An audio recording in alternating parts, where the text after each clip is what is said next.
What do you do when it seems like suffering won't stop?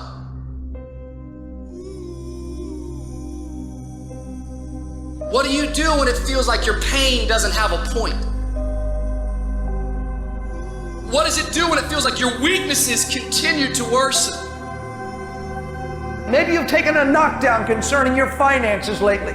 Maybe it's with your kids, maybe with your marriage, maybe with your health, maybe some other arena of life. You're laying on the mat, gasping, and you don't know what you're gonna do.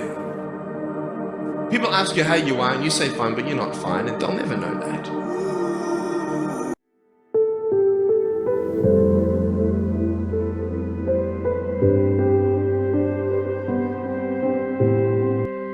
Put God first in everything you do. Everything you think you see in me, everything I've accomplished, everything I have, it's all by the grace of God. Understand this, it's a gift. Let me take you back 40 years, March 27, 1975. I was flunking out of college. I had a 1.7 GPA. I hope none of you can relate to that, but I had 1.7. I was sitting in my mother's beauty shop back then. We called it the beauty parlor. I was looking in the mirror, and behind me a woman sat under the dryer. Every time I looked up, she was looking at me, staring at me, right in the eyes. Then she said, "Somebody give me a pen, give me a pencil, I have a prophecy." She said, "Boy, you're going to travel the world and speak to millions of people." Now mind you, I'm flunking out of school. I'm thinking about joining the army. I had no idea what I was going to do, and she's telling me, I'm going to speak to millions? Well, I have traveled the world, and I have spoken to millions. But that's not the most important part. What matters most is what she taught me that day, what stayed with me ever since. I've been protected, I've been directed, and I've been corrected. I kept God in my life and He kept me humble. I didn't always stick with Him, but He always stuck with me. So stick with Him. In everything you do, if you want to do what I've done, do what I did. Stick with God. Fail big. That's right, fail big. Today is the beginning of the rest of your life. And yes, it can be frightening. It's a new world out there.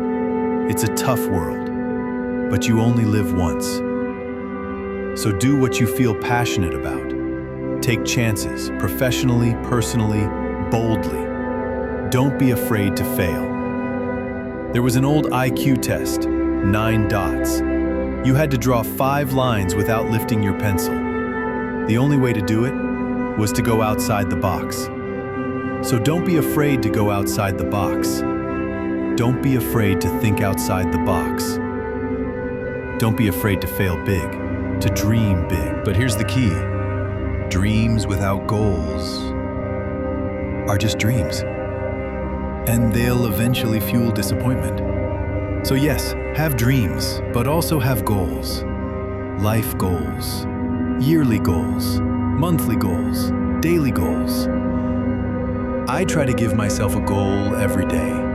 Sometimes it's as simple as don't curse somebody out today. Small goals, but consistent. To achieve your goals, you need 2 things, discipline and consistency. You've already shown discipline. Now be consistent. Not just on Tuesdays, not just when you feel like it. Every day. Plan it, work for it, build it. Every single day. Hard work works. Working really hard, that's what successful people do. And in this world of texts, tweets, and trends, remember, just because you're doing more doesn't mean you're getting more done. Don't confuse movement with progress. My mother used to say, you can run in place all day and never get anywhere. So keep striving, keep pushing, keep moving forward. You'll never see a U-Haul behind a hearse. Let me say that again. You'll never see a U-Haul behind a hearse. No matter how much money you make, you can't take it with you. It's not about how much you have. It's about what you do with what you have. We all have different gifts, Some of you will be doctors, lawyers, scientists, teachers, preachers. But hear me when I say this. The most selfish thing you can do in this world is help someone else. Why is that selfish? Because of the joy it brings you. There's nothing more fulfilling than helping others. Not the jewelry, not the cars, not the house. The joy is in serving. That's where the real success is. And finally, tonight, put your slippers way under the bed.